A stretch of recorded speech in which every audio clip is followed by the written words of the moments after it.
அடுத்ததா அவங்களோட பெர்ஃபார்மன்ஸ் கொடுக்கறதுக்காக கனிகா வர போறாங்க. வாங்க கனிகா. சொல்லுங்க கனிகா, என்ன பாட்டு காட்ட போறீங்க? பிட்டுக்கு மண் சுமந்து. ஓகே, பானை மேலே ஏறி அதுவும் யூஸ் பண்ண போறீங்களா? சூப்பராக ஆடிடலாமா? ஆடிடலாம். All the best.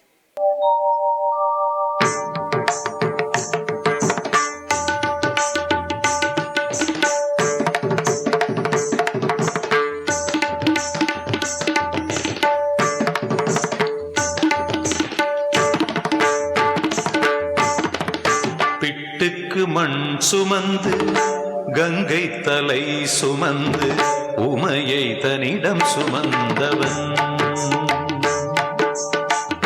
பிட்டுக்கு மண் சுமந்து கங்கை தலை சுமந்து உமையை தன்னிடம் சுமந்தவன். ஈசன் உமையை தன்னிடம் சுமந்தவன். தில்லையாடும் நடராஜன் உமையை தன்னிடம் சுமந்தவன்.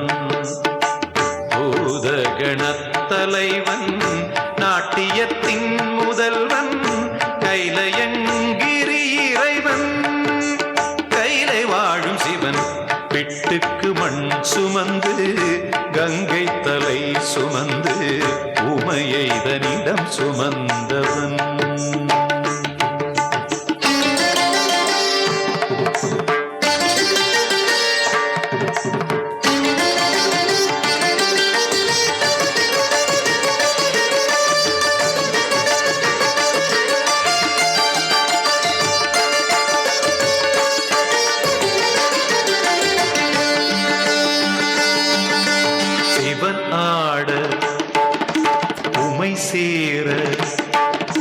சிவன் ஆட உமை சேர ஆனந்த தாண்டவம் அரங்கேற உலகாளும் சிவன் ஆட அண்ட சராசரம் அசைந்தாட.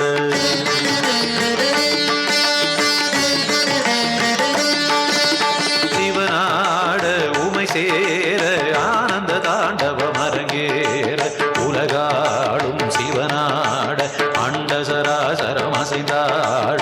நரம்பினை வீணையின் கம்பியாயாக்கி இசையினை மீட்டிய ராவணனை அவன் பக்தியை மெச்சி வரம்பல தந்து அருளிய நந்தி வாகனனே. மலைமகனே கலைமகனே என் உடலின் ஒவ்வொரு அணுவிலும் கலந்தவனே. பிட்டுக்கு மண் சுமந்து கங்கை தலை சுமந்து உமையை தன்னிடம் சுமந்தவன்.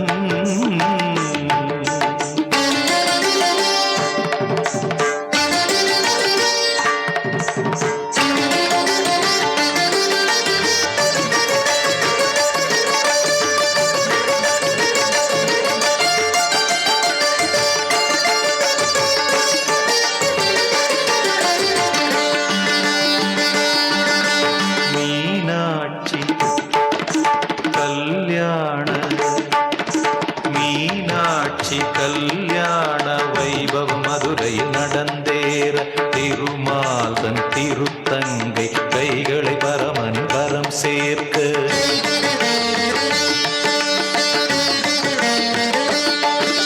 மீனாட்சி கல்யாண வைபவம் மதுரையில் நடந்தேற திருமால் தன் திருத்தங்கை கைகளை பரமனின் கரம் சேர்க்க. வஸ்திரமாய் புலித்தோலினை சாத்தி கழுத்தினில் பாம்பினை சுற்றியவர் இன்று தேவர் வியந்திடும் திருமுகம் காட்டி அழகினிருப்பிடமாகியவன். ஈசனவன் சுந்தரேசனவன் ஸ்ரீகாளஹஸ்தியில் வாழ்கின்ற இறைவனவன்.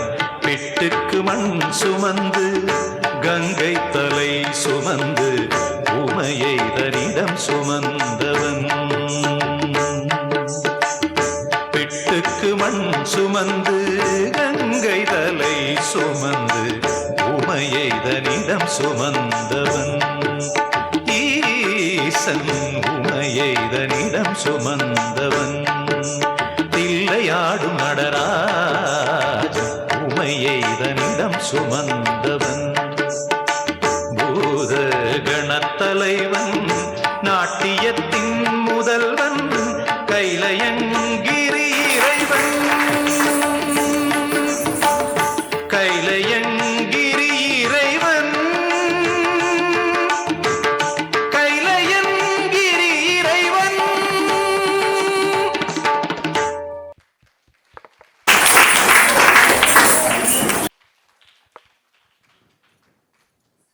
கனிகா ரொம்பவே அழகாக ஆடிட்டாங்க. இது எவ்வளோ அழகுன்னு சொல்லி நிஜமாவே வர்ணிக்க முடியல. ஏன்னா நமக்கு ஒரு விஷயம் பண்ணும்போது இன்னொரு விஷயத்தை யாராவது வந்து சொன்னாங்கன்னா நம்மளோட கவனம் வந்து ரெண்டுலேயும் போகும்போது கண்டிப்பாக ஏதோ ஒன்றில் சிதறும்னு சொல்லலாம். ஆனால் இவங்க வந்து பானை மேலே நின்று ஆடும்போது அந்த பேலன்சிங் ஆகட்டும், இல்லை அந்த இதை வந்து இடுப்பில் சுற்றிக்கிட்டே ஆடும்போதும் கூட ரொம்ப அழகாக ரொம்ப ரொம்ப அழகாகவே ஆடிட்டாங்க. அதை வந்து ஆடியன்ஸ் நீங்களே அவ்வளோ அழகாக ரசிச்சிங்கன்னு நினைக்கிறேன். ஸோ கடைசி வரைக்குமே கிளாப்ஸ் வாங்கிட்டே இருந்தாங்க. ஸோ இவங்களுக்காக இன்னும் ஒரே ஒரு தடவை பெரிய கிளாப்ஸ். ஃபைனல்ஸோட பெர்ஃபார்மன்ஸ் கொடுத்தாச்சு, அதுவும் அண்ணல் பறக்கவே கொடுத்தாச்சு. எப்படி ஃபீல் பண்ணுறீங்க? ஹாப்பியாக ஃபீல் பண்ணிட்டேன். ஹாப்பியாக மட்டும் இல்லை, பதட்டமாகவும் இருக்குது போல். All the பெஸ்ட்ரா.